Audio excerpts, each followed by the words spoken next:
හොඳින් රට වෙනුවෙන් ඉෂ්ට කරන්න මොකද ජනිතත් දුවිතත් දෙන්නම මේ හැකියාව ෆිනිෂින් කියන හැකියාව තියෙනවා මොකද ෆිනිෂින් රෝල් එක කරද්දී පොඩ්ඩක් කැල්කියුලේෂන් කියන එකත් අනිවාර්යයෙන්ම වැදගත්. ඒක පොඩ්ඩක් මම හිතනවා අර ඔළුව වැඩ කරන එකත් වැඩිපුර ඉක්මනට වෙන්න ඕනේ අන්තිම කැලේ මොකද ගහන කියන රේස් සහ ඒ දේවල් ඔක්කොම ඔළුවේ වැඩ කරන්න ඕනේ. මම හිතනවා ඒ කැපැසිටි එක ජනිතත් දුවිතත් තියෙනවා කියලා.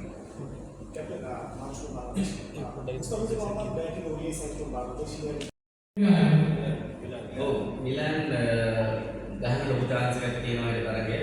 නමුත් අපි තාම අන්තිම 11 ෆයිනලයිස් කරලා නැහැ.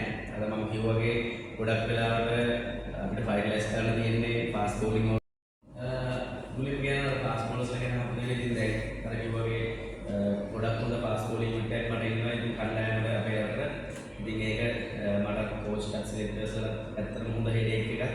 මම කැමති අපි කැමති හෙඩේක් එක විතරම වෙනවට අපිට එතකොට තමයි කණ්ඩායමක් මම හිතන්නේ හොඳ වෙන්නේ. ඉතින් නිර්ණායකයන් ගත්තොත් මම හිතන්නේ රීසන් ෆෝම් එක ගොඩක් බලනවා. ඉතින් රීසන් ෆෝම් එක තමයි මම හිතන්නේ වැදගත්ම දේ. අල්ෆාස් බෝල්ස්ලා පස් දෙනෙක්ගෙන් තුන් දෙනෙක් තෝරනවා නම් ඉතින් නමුත් කියන්න ඕනේ ඒ ඉන්න හැමෝම ෆෝම් එක පොඩි පොඩි විදිහට එහෙම යන්න පුළුවන්. නමුත් ඉතාලම දක්ෂ ක්‍රීඩකයෙක් ඉතින් හරි අමාරු ගන්න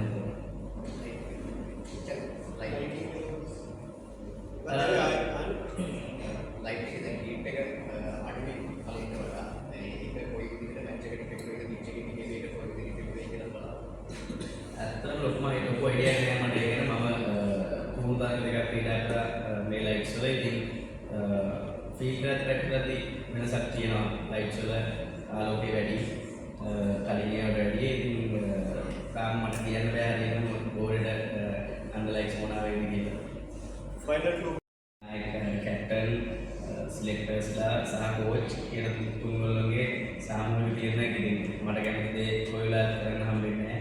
ඒ නිසා අපි කණ්ඩායම් ප්‍රෝග්‍රෑම් එක විදිහට ඉතින් එන්ජොයි කරගෙන කියනවා නම් අපි කතා කරන්නේ දැන් නැහැ එන්ජොයි කරන එන්ජොයි කියන්නේ සෑහෙන සේවයක් කරපු ක්‍රීඩකයෙක් ලංකාවට. ඉතින් chance එකක් තියෙනවා අනිවාර්යයෙන්. එයා බලාපොරොත්තු වෙනවා නම් ඩොමෙස්ටික් තරගාවලිවල ක්‍රීඩා කරලා IPL තරගාවලිවල ක්‍රීඩා කරලා හොඳින් පොහොම කරන මොන ක්‍රීඩකයෙකුට chance එකක් දෙනවා 2006 වර්ල්ඩ් කප් එක ගැන. මොකද අපි දාගත්තු නිර්ණායකයන් තමයි T20 සයිඩ් එකේ තෝරන පළවෙනිම එක තමයි